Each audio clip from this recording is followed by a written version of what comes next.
सूत जी बोले, हे विप्रो, जब नारद मुनि ने पतिव्रता धर्म का अद्भुत वर्णन सुना तो उनके हृदय में एक और जिज्ञासा उत्पन्न हुई। उन्होंने विनम्रता से भगवान नारायण से पूछा, हे प्रभु, आपने अनेक दानों का महत्व बताया। प्रभु, कांसे के संपट के दान को सबसे श्रेष्ठ कहा है। कृपा करके उसके रहस्य को विस्तार से बताइए। भगवान नारायण ने प्रसन्न होकर कहा, हे नारद, प्राचीन काल में एक बार माता पार्वती ने भी पुरुषोत्तम मास का व्रत किया था। व्रत की समाप्ति पर उन्होंने भगवान शिव से पूछा कि इस व्रत को पूर्ण करने के लिए कौन सा दान सर्वोत्तम है जिसे संपूर्ण फल प्राप्त हो। तब भगवान शिव ने गहन ध्यान कर उत्तर दिया, हे पार्वती, पुरुषोत्तम मास इतना महान है कि इसमें अन्य सभी दान गौण हो जाते हैं। इस व्रत की पूर्णता के लिए संपुट दान का विधान है। ब्रह्मांड के समान उस संपुट का दान अत्यंत दुर्लभ है, इसलिए उसके स्थान पर कांसे का संपुट बनाकर उसमें 30 मालपुए रखकर विधि पूर्वक पूजन कर योग्य ब्राह्मण को अर्पित करना चाहिए। यदि सामर्थ्य हो तो ऐसे 30 संपुटों का दान करना उत्तम माना गया है। भगवान शिव के वचनों को सुनकर माता पार्वती अत्यंत प्रसन्न हुई और उन्होंने श्रद्धा पूर्वक वही दान कर अपने व्रत को पूर्ण किया। यह कथा सुनकर नारद मुनि का हृदय भक्ति से भर उठा।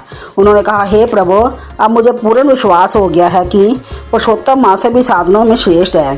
केवल इसका श्रवण ही मनुष्य के पापों का नाश कर देता है और जो श्रद्धा और विधि से इसका पालन करता है उसके पुण्य का तो वर्णन ही नहीं किया जा सकता। सूर्य जी आगे कहते हैं, जो मनुष्य इस भारत भूमि में जन्म लेकर पवित्र पुरुषोत्तम मास का पालन नहीं करते वह जीवन भर दुखों के चक्कर में फंसे रहते हैं।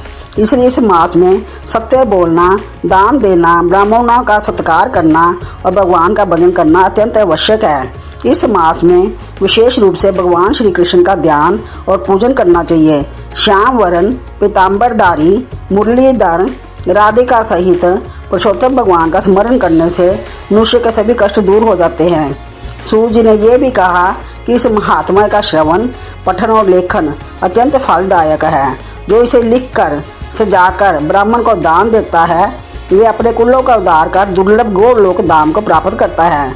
यहाँ तक कि एक श्लोक का श्रवण भी महान पापों को नष्ट करने वाला है।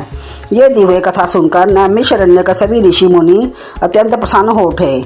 उन्होंने सूर्य की महिमा का गुणगान किया और उन्हें आशीर्वाद दिया कि वे सदा इसी प्रकार भगवान की पावन कथाओं का प्रसार करते रहें। इस प्रकार ये पुरुषोत्तम मास का महात्म्य कल्प वृक्ष के समान है। जो भी श्रद्धा से इसका आश्रय लेता है वे अपने सभी अभिलाषित फल प्राप्त कर अंततः भगवान के दिव्य धाम को प्राप्त करता है।